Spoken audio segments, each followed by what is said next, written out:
Welcome to thoughts cook house.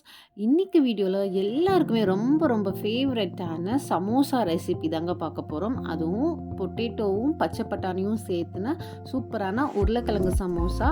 North India ஸ்டைலில் பஞ்சாபி சமோசா. ட்ரெயின்லலாம் சாப்பிடுவோம் இல்லையா? எத்தனை பேர் சமோசா ட்ரெயினில் சாப்பிட்றத ரொம்பவுமே லைக் பண்ணுவீங்க? மறக்காமல் கமெண்ட் பண்ணுங்கள். இந்த சமோசா கிறிஸ்பியாக எப்படி செய்கிறதுன்னு நம்ம பார்க்கலாம். இப்போது இது மாவு பிசைறதுக்காக ஒரு அகலமான பாத்திரம் எடுத்திருக்கேன். ஒரு சல்லடை எடுத்திருக்கேன். இதில் 2 கப் அளவுக்கு நம்ம மைதா மாவு சேர்த்திக்கலாம். சமோசா செய்கிறதுக்கு முன்னால் கண்டிப்பாக மாவை நம்ம சலிச்சு எடுத்துக்கணும். இப்போ நம்ம இதை சலிச்சுக்கலாங்க. இது கூட 1/2 டீஸ்பூன் அளவுக்கு உப்பு சேர்த்திட்டு ஃபஸ்ட்டு உப்பு நல்லா மாவில் மிக்ஸ் பண்ணி விட்டுடலாம். இது நல்லா கிறிஸ்பியாக செய்யணும்னு சொன்னேன் இல்லையா? அதுக்கான மெயின் இன்க்ரீடியன்ட் தான் இந்த நெய். அதுவும் நெய் ஒரு 4 டேபிள் ஸ்பூன் அளவு எடுத்திருக்கேன். இதை வெது வெதுப்பாக லேசாக சூடு பண்ணிவிட்டு இந்த மாவில் சேர்த்தி ஃபஸ்ட்டு நெய் எல்லா இடத்துலையும் படுற மாதிரி நல்லா பிசைஞ்சுக்கணுங்க. இப்படி செய்கிறதுனால மட்டும்தான் இந்த மாதிரி சமோசா நல்லா கிறிஸ்பியாக கிடைக்கும். பிடிச்சா இந்த மாதிரி கொழுக்கட்டை மாதிரி நல்லா பிடிச்சி வருது பார்த்தீங்களா? இந்த மாதிரி இருக்கணும். நெய் ஃபுல்லாக படணும். நெய்க்கு பதிலாக ஆயில் கூட சேர்த்திக்கலாம். இதில் 1/2 டீஸ்பூன் அளவுக்கு ஓமோ சேர்த்திருக்கேன். கையில் நல்லா உள்ளங்கையில் வச்சு க்ரஷ் பண்ணி சேர்த்துனோன்னா இதோட ஃப்ளேவர் நல்லா வருங்க. இந்த மாதிரி சேர்த்திடலாம். சேர்த்து இதை நல்லா நம்ம மிக்ஸ் பண்ணி விட்டலாம். சமோசாவுக்கு, அதுவும் இந்த பஞ்சாபி சமோசாவுக்கு ஓமமோட ஃப்ளேவர் சூப்பராக இருக்கும்.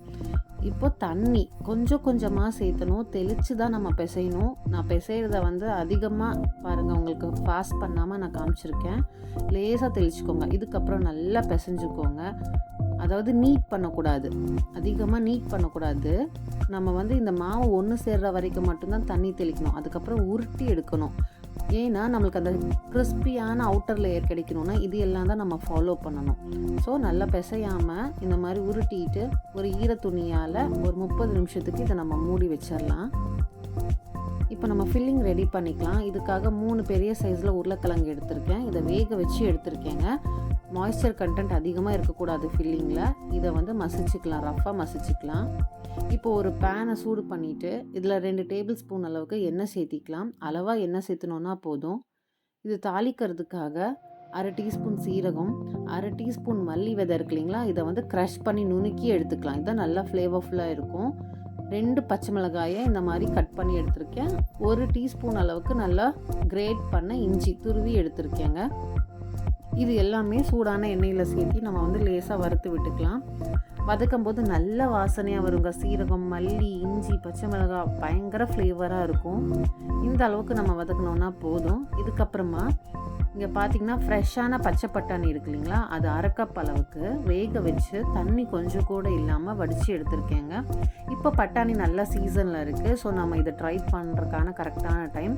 நம்மளுக்கு பட்டாணி கிடைக்காதப்போ நம்ம ட்ரை பண்ணோன்னா நம்ம காஞ்ச பட்டாணியை ஊற வச்சு வேக வச்சு எடுத்துக்கலாம். பட் இதுதான் நல்ல டேஸ்டியாக இருக்கும். இதை வதக்கிட்டு பவுடர்லாம் சேர்த்திக்கலாம். 1/4 டீஸ்பூன் மஞ்சள் தூள், 1 டீஸ்பூன் மிளகாய் தூள், 1/2 டீஸ்பூன் கரம் மசாலா, உப்பு தேவையான அளவு சேர்த்திக்கலாங்க. இதையும் லேசாக நாம் இந்த எண்ணெயில் ஃப்ரை பண்ணிக்கலாம். ரொம்ப சிம்பிளான இன்க்ரீடியன்ஸ் தான் நம்ம யூஸ் பண்ணுறோம். அப்படியே நல்ல ஒரு பஞ்சாபி ஸ்டைல் சமோசா அவ்வளோ சூப்பராக இருக்கும் ஈவினிங் ஸ்நாக்ஸ்க்கு. இது கூட நம்ம ரஃப்பாக மசிச்சு வச்ச இந்த உருளைக்கிழங்கு, இந்த மாதிரி சின்ன சின்ன பீசஸாக உருளைக்கிழங்கு இருக்கணுங்க. அப்போ தான் நல்லாயிருக்கும். ரொம்ப மேஷ்டாக மசிச்சோன்னா அது ஒரு மாதிரி டேஸ்ட் இருக்கும். இந்த மாதிரி நீங்கள் ட்ரை பண்ணி பாருங்களேன். ஆனால் எதுலேயுமே பார்த்தீங்கன்னா தண்ணி கண்டென்ட் அதிகமாக இருக்கவே கூடாது. ட்ரையாக தெரியணும். உருளைக்கிழங்காக இருந்தாலும் சரி, பட்டாணியாக இருந்தாலும் சரிங்க. அதை மெயினாக நீங்கள் நோட் பண்ணி கரெக்டாக ப்ராப்பராக ஃபாலோ பண்ணிங்கன்னா சூப்பராக சமோசா வரும். மிக்ஸ் பண்ணும்போது ஃப்ளேமை ஹைலியே வச்சுட்டு மிக்ஸ் பண்ணணும். ஏன்னா இந்த இடத்துல நம்ம அதிகமாக குக் பண்ணக்கூடாது. ஜஸ்ட்டு மிக்ஸ் தான் பண்ணுறோம். குக் பண்ணோன்னா மசிஞ்சிரும், ஒரு மாதிரி ஈரத்தன்மை வந்துடும். அவ்வளோதான், மிக்ஸ் ஆயிடுச்சு. இப்போ நம்ம அடுப்பை ஆஃப் பண்ணிவிட்டு ஒரு 10 நிமிஷத்துக்கு இதை அப்படியே விட்டுடலாம். அதுக்கப்புறமா இந்த 1/2 டீஸ்பூன் சாட் மசாலாவும் 1 டீஸ்பூன் அளவுக்கு ஆம்ச்சூர் பவுடர், மாங்காய் பொடி இருக்கு இல்லைங்களா? ட்ரை மேங்கோ பவுடர், இதை சேர்த்திக்கலாம். இது கூட 1/2 கப் அளவுக்கு நல்லா நறுக்குன கொத்தமல்லி இலைகள் சேர்த்திக்கலாம். இப்போ அடுப்பு ஆஃபில் தான் இதெல்லாமே நம்ம சேர்த்துறோம். சேர்த்திட்டு ஜஸ்ட் இதை மிக்ஸ் பண்ணி விட்டோன்னா அவ்வளோதாங்க, சூப்பரான நம்மளோட உருளைக்கிழங்கு பட்டாணி மசாலா ரெடி ஆயிடுச்சு. இதை நல்லா ஆற விட்டணும். நம்ம ஃபில்லிங் பண்ணுறதுக்கு முன்னால் கம்ப்ளீட்டாக இதை ஆறி இருக்கணும். வேறு தட்டுக்கு கூட நாங்கள் மாற்றி ஆற விட்டுருங்க. இப்போ நம்ம 1/2 மணி நேரத்துக்கு முன்னால பெசஞ்ச மாவு பாருங்க. ஒரு மாரி பார்த்தீங்கன்னா, கிராக்ஸோட இருக்கு. ரஃப்பா இருக்கு. அத வந்து இப்போ கிராக்ஸ் இல்லாம ஸ்மூத்தான மாவா நம்ம நல்லா பெசையணும். இதுக்கு வந்து கிட்டத்தட்ட 7, 8 நிமிஷம் ஆகும். கொஞ்சம் கஷ்டமாவும் இருக்கும் இந்த வேல. பட் இத மட்டும் கரெக்ட்டா செஞ்சோம்னா தான் சூப்பரா நல்ல ஷேப்பா நம்மளுக்கு சமோசா கிடைக்கும். இத வந்து அதுக்கப்புறமா சிலிண்ட்ரிக்கலா ரோல் பண்ணிட்டு, சின்ன சின்ன பால்ஸா கட் பண்ணிட்டு, இந்த மாரி உருட்டி எடுத்து வச்சுக்கலாம். எந்த சைஸ்ல சமோசா வேணுமோ அந்த சைஸுக்கு நம்ம இந்த பால்ஸ் எடுத்துக்கலாங்க. இப்போ இத நம்ம ஓவல் ஷேப்ல தேய்ச்சி எடுக்கணும். இந்த மாதிரி முக்கோண சமோசா இந்த மாதிரி செய்றதுக்கு ஓவல் ஷேப்ல நம்ம இத தேய்க்கணும். சர்க்கிளா தேய்ச்சோம்னா அதோட ஷேப் கொஞ்சம் மாறுபட்டு வரும். பட் நம்ம அப்படியும் தேய்ச்சுக்கலாம். ஷேப் மாறும் அவ்வளோதான். தேய்க்கும்போது வரமாவு தூவாம தேய்க்கணும். முடிஞ்ச வரைக்கும் அந்த மாரி ட்ரை பண்ணுங்க. பெர்ஃபெக்ட்டா நான் சொன்ன மாதிரியெல்லாம் ஃபாலோ பண்ணிங்கன்னா உங்களுக்கு வரமாவே தேவைப்படாது. நீங்களே பார்க்குறீங்க எவ்வளோ சூப்பரா தேய்ச்சாச்சுன்னு. திக்கா இருக்கு. ரொம்ப திக்கா இருக்கக்கூடாது. ஒரு 1 mm திக்னஸ் இருந்தா போதும். அந்த அளவுக்கு நம்ம தேய்ச்சோம்னா தான் நம்ம சாப்பிடும்போதும் நல்லாயிருக்கும். இல்லைன்னா ரொம்ப வந்து சப்பாத்தி மாவு மாரி இருக்கும் அந்த அவுட்டர் லேயர். இப்போ ஹாரிசான்டலா இந்த மாரி நம்ம கட் பண்ணி எடுத்துக்கணும். 2ஆ கட் பண்ணிக்கலாம். இப்போ இத வச்சு நம்ம வந்து சமோசாக்கு ஷேப் பண்ணிக்கலாம். இத சீல் பண்ணுறதுக்கு நம்மளுக்கு தண்ணி தேவைங்க. தண்ணி எடுத்துக்கலாம். இப்போ நம்ம இந்த மாரி தேய்ச்சத எல்லாமே ரெடி பண்ணி வச்சுட்டு கூட நம்ம ஒண்ணொண்ணா சீல் பண்ணிக்கலாம். இந்த மேல இந்த லைன் மட்டும் லைட்டா தண்ணி தடவணும். ரொம்ப தடவக்கூடாதுங்க. ஜஸ்ட் சீலிங்க்காக. தண்ணி தடவிட்டு, இப்போ நான் காமிக்கிறத கேர்ஃபுல்லா பாருங்க. ரொம்ப சிம்பிள் தான். இந்த மாதிரி ஒரு ஃபோல்டு ஃபர்ஸ்ட்டு லெஃப்ட் சைட்லேருந்து ஃபோல்ட் பண்ணிக்கோங்க. அதுக்கு மேலே ஓவர்லேப் பண்ணி ரைட் சைட்லேருந்து ஃபோல்ட் பண்ணுங்கள். இந்த மேலே டிப்பை கண்டிப்பாக நல்லா ஹோல் இல்லாமல் சீல் பண்ணிக்கோங்க. அப்புறம் இந்த மூடின இடத்த நல்லா ப்ரெஸ் பண்ணி விடுங்க. அப்போ தான் நம்ம ஃப்ரை பண்ணும்போது மசாலா வெளியில் வராமல் நல்லா சீல் ஆகியிருக்கும். சூப்பராக கோன் மாதிரி வந்துருச்சா? இப்போ நம்ம கையில் இந்த மாதிரி ஈஸியாக ஹோல்ட் பண்ணிக்கலாம். ஹோல்ட் பண்ணிவிட்டு இதில் நம்ம ஃபில்லிங் இருக்கு இல்லையா, இதை எவ்வளோ வேணுமோ அந்த அளவுக்கு. எனக்கு வந்து தெரிஞ்சு இது ரொம்ப கேப் விடக்கூடாது. நல்லா நிறையா ஃபில்லிங் வச்சுக்கணும். மேலேருந்து சும்மா 1 சென்டிமீட்டர் கீழே வரைக்கும் மட்டும் விட்டுட்டு ஃபுல்லாக ஃபில்லிங் வச்சு இந்த மாதிரி ப்ரெஸ் பண்ணுங்களேன். அதுதாங்க சூப்பரான ஒரு சமோசான்னு சொல்லுவேன். நல்லா ஃபில்லிங்கோடு இருக்கணுங்க. கொஞ்சமாக ஃபில்லிங் இருந்தால் அந்த அளவுக்கு டேஸ்ட் கொடுக்காது. நல்லா ப்ரெஸ் பண்ணி விடணும். எவ்வளோ ட்ரையாக இருக்குதுன்னு பார்த்தீங்களா? இந்த மாதிரி தான் இருக்கணும் மசாலா. இப்போ மேலேயும் இந்த மாதிரி தண்ணி லைட்டாக தடவிட்டு இதை நம்ம சீல் பண்ண வேண்டியது தான்.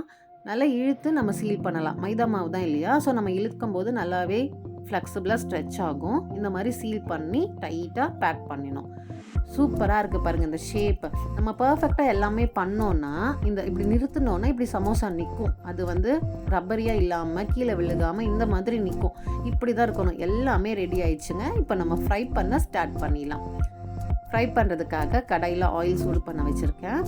இப்போ நான் அட் அ டைமில் கொஞ்சம் அதிகமாக சமோசா சேர்த்து ஃப்ரை பண்ண போகிறேன். அதுக்கேற்ற அளவுக்கு ஆயில் வச்சுருக்கேன். ஆயில் சூடான டெம்பரேச்சர் பார்த்திங்கன்னா லோலேருந்து மீடியம் வரைக்கும் இருந்தால் போதுங்க. இப்போ பாருங்கள், நான் சமோசா போட்டேன்னா அந்த பபிள்ஸ் அதிகமாக வரல.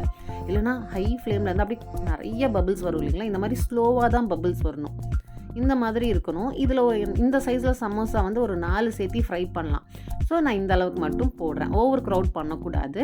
எந்த அளவுக்கு ஆயில் எடுக்கிறோமோ அந்த அளவுக்கு நம்ம சேர்த்திக்கலாம். இந்த மாதிரி சேர்த்துனா எப்போவுமே நான் சொல்லுவேன் இல்லையா, ஃப்ரை பண்ணும்போது அதிகமான டெம்பரேச்சரில் ஃப்ரை பண்ணணும், இல்லைனா ஆயில் இழுக்கும் அப்படின்னு சொல்லிட்டு. இப்போ அந்த மாதிரி ஏன் நான் வந்து கம்மியான டெம்பரேச்சரில் போடுறேன். இது வந்து ஆயில் இழுக்காதானா? கண்டிப்பாக இழுக்காதுங்க. மீடியம் ஃப்ளேமில் ஃப்ரை பண்ணிகிட்டே வாங்க. எல்லா பக்கமும் திருப்பி போட்டு ஃப்ரை பண்ணணும். இந்த மாதிரி சமோசா செய்கிறீங்கன்னா கண்டிப்பாக இந்த மாதிரி ஆயில் டெம்பரேச்சரை மெயின்டைன் பண்ணுங்கள். ஆயிலே இருக்காதுங்க சமோசாவில். இதுக்கு வந்து ஃப்ரை ஆகிறதுக்கு கொஞ்சம் டைம் எடுக்கும். ஏன்னா நம்ம மிதமான சூடில் இருக்கிற ஆயிலில் தானே ஃப்ரை பண்ணுறோம். கிட்டத்தட்ட 1/4 மணி நேரம் கூட ஆகுங்க ஒரு பேட்ச் ஃப்ரை ஆகிறதுக்கு. பொறுமையாக ஃப்ரை பண்ணணும். அது மட்டும்தான் இங்கே நம்மளுக்கு டைம் எடுக்கும். 2 பக்கமும் நல்லா திருப்பி போட்டு ஈவனாக அந்த கோல்டன் கலர் வர மாதிரி நம்ம ஃப்ரை பண்ணணும். கம்ப்ளீட்டாக உங்களுக்கு ஆயில் ஃப்ரீயாக இருக்கும். இது நீங்கள் விரலில் தொட்டிங்கன்னா கூட அந்த ஆயில் ஒட்டாது. அந்த அளவுக்கு சூப்பராக பர்ஃபெக்டாக வருங்க. இந்த டெம்பரேச்சர் மெயின்டைன் பண்ணி நல்ல ஒரு கோல்டன் கலரில் ஃப்ரை பண்ணணும். இதை நீங்கள் ஃப்ரை பண்ணி ரொம்ப நேரம் வெளியில் வச்சு ஒரு 1/2 hour கழித்து நீங்கள் சாப்பிட்டிங்கனாலும் அதே கிறிஸ்பினஸோடு இருக்குங்க. சூப்பராக கோல்டன் கலரில் வந்துச்சு. நம்ம சமோசா ரெடி ஆயிடுச்சு. இதை சூப்பராக சாஸோடு நீங்கள் சர்வ் பண்ணலாம். அவ்வளோ எம்மியாக இருக்கும். குழந்தைங்களுக்குலாம் ரொம்பவே பிடிக்குங்க. பாருங்கள் எவ்வளோ கிறிஸ்பியாக இருக்குன்னு நீங்களே பார்க்குறீங்க. ஆயிலும் இல்லை. இந்த வீடியோ உங்களுக்கு பிடிச்சிருந்தா லைக் பண்ணுங்கள், ஷேர் பண்ணுங்கள். சேனலை ஃபர்ஸ்ட் டைம் விசிட் பண்ணிங்கன்னா மறக்காமல் சப்ஸ்கிரைப் பண்ணிவிட்டு பெல் பட்டனையும் ப்ரெஸ் பண்ணிக்கோங்க. அப்படியே எங்களை இன்ஸ்டா பேஜ்லேயும் ஃபாலோ பண்ணுங்கள். வாவ், சூப்பராக இருக்குது. டேஸ்ட் எப்படி இருக்குன்னு கேட்கலாம்.